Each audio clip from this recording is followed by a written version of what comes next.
Atenção, levanta os dois braços. Pode ser jogada ensaiada de Caio Melo. Já se desvencilha da marcação do Cão. Foi para o primeiro pau. Toque de cabeça. É gol! Rafael!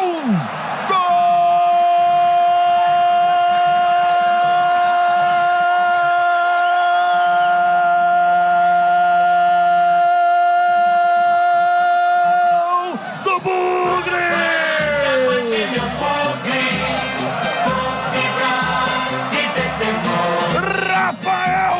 Camisa 3, o zagueiro.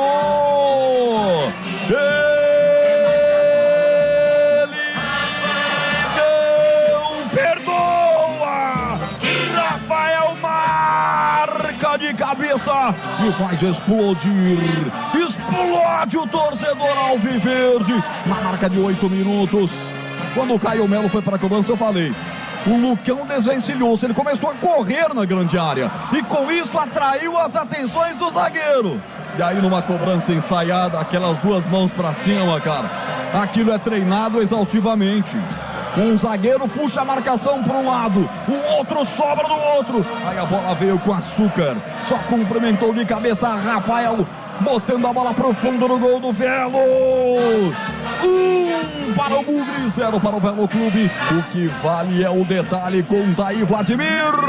A bola aérea, que sempre foi forte do Guarani, não vinha dando certo nas últimas partidas, mas desta vez deu. Cruzamento do escanteio lá pela esquerda, aliás, direita do ataque bugrino. O Rafael subiu ali em meio à zaga do Velo e tocou para o fundo das redes. O time de Rio Claro reclama bastante de uma falta de ataque, mas por enquanto está marcado o gol do Guarani, confirmado 1-0.